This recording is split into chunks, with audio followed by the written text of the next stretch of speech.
30대가 모든 걸 다 끌어모아도 청약 가점을 채우지 못합니다. 이제 내 집 마련의 꿈을 이루려면 오로지 매수밖에 없는 건데 패닉 바잉 이런 용어들이 사용되는 것들이 오히려 청년들의 마음을 더 급하게 할 우려가 있다. 네, 장관님, 그 결산과 관련해서 공공임대 리츠를 제가 좀 봤는데요. 네네. 공공임대 리츠 이 사업 예산이 내년에 반영이 돼 있습니까? 제가 안 됐습니다. 예, 왜 안 돼 있을까요? 10년 임대죠. 10년 임대를 이제 더 이상 하지 않기 때문에요. 예. 그게 노무현 정부부터 서민 주거 안정을 위해서 추진했던 사업이고 아까 공공임대는 주민 만족도가 높다는데 왜 안 하시는 겁니까?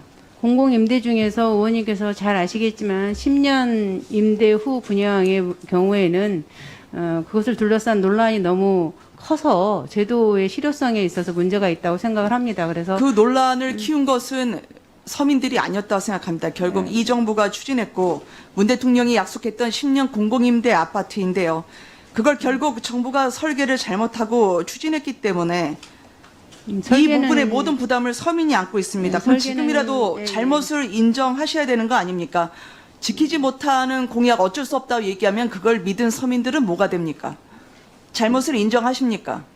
설계는 이미 10여 년 전에 설계가 이루어져서 노무현 정부 때 했던 겁니다. 예, 그때부터 쭉 진행이 되어 왔었고요. 그럼 노무현 정부 때 설계를 잘못한 예, 겁니까? 뭐 그거는 뭐 어느 정부에 시작을 했던지 간에 10여 년 전에 그게 설계가 돼서 쭉 운영되어 왔었는데 그러면 지금 10년 공공임대에서 거주하고 계신 분들에게 합당한 대책을 만드는 게 정부의 당연한 도리 아닐까요? 네, 정부에서 여러 번 대책을 낸 걸로 알고 그래서 다른 지역 판교를 포함해서 다른 지역에서 10년 후 임대 후 분양이 진행 중에 있는 것으로 알고 있습니다. 예. 아, 그건 다른 분들이고 현재 10년 공공임대에 대한 주민분들에게 사과를 하시고 잘못을 인정하실 의향이 없으십니까?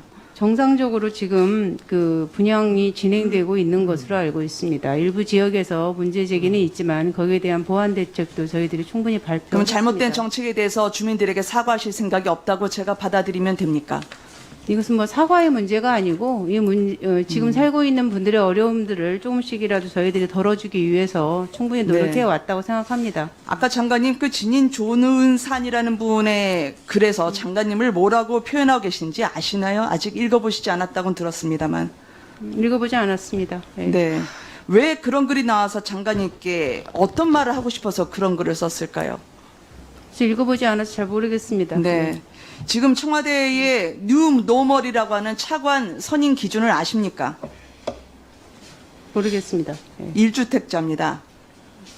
1주택자를 지금 청와대에 정부 인사를 뽑을 때에 전문성도 아닌 1주택자로 국민들에게 희화되고 있는 게 지금 조은산 글에서 나왔던 건데요. 하나 더 여쭙겠습니다. 지난번에 30대가 영끌로 집을 사는 거에 대해서 안타깝다 말씀하셨는데요. 서울에서 현재 자녀가 둘인 30대가 청약 점수 만점을 받으면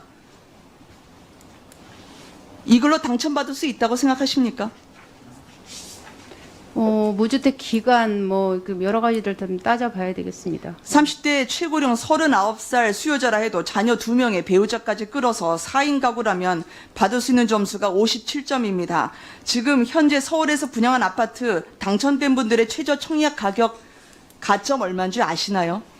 예, 그래서 저희가 지금 8.4 대책이나 이런 걸 통해서 공급 대책을 많이 발표를 해드렸고요. 그리고 3기 신도시를 비롯해서 다양한 예. 선택의 3기 신도시는 여지들이 지난번에 있다고 말씀 생각을 주셨는데 합니다. 예. 지금 30대가 모든 걸 다 끌어모아도 청약 가점을 채우지 못합니다. 이제 내 집 마련의 꿈을 이루려면 오로지 매수밖에 없는 건데 정부의 정책 실패를 왜 청년들에게 떠넘기십니까? 제가 이 누구한테 영끌 떠넘기는 거 안타깝다고 아닙니다. 예. 아니요, 지난번에 일부가 분명히 투기꾼이라고 말씀을 하셨고요. 미래가 두려워서 내 자녀를 위해서 집을 사는 청년들의 꿈이 이게 왜 투기로 몰아붙여져야 됩니까?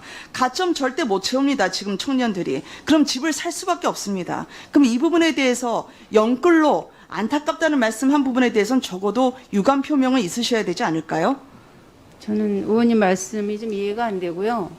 의원님께서도 곰곰이 좀 생각을 해보셨으면 좋겠습니다. 지금 말씀하신 것처럼 그런 문제가 있다라고 했을 때 영끌을 해서 집이 사는 것이 장기적으로 도움이 될 것인지 아니면 앞으로 서울에서 공급될 물량 또 신도시에서 공급될 물량들을 생각해 봤을 때 조금 기다렸다가 적정하고 합리적인 가격에 매수를 하는 것이 분양을 받는 것이 좋을 것인지는 좀 생각을 해보고 20대와 30대의 4월부터 올해까지 지금까지 계속 편입방이 이뤄지고 있는데 이 부분 예, 그래서 저희는 조금 더 기다리는 것이 좋겠다라는 생각을 가지고 있고요. 패닉 바잉 이런 용어들이 사용되는 것들이 오히려 청년들의 마음을 더 급하게 할 우려가 있다. 이래서 용어에 있어서도 조금 더 순화되는 그런 분위기가 되었으면 청년들에게 도움이 될 거다 이렇게 생각합니다.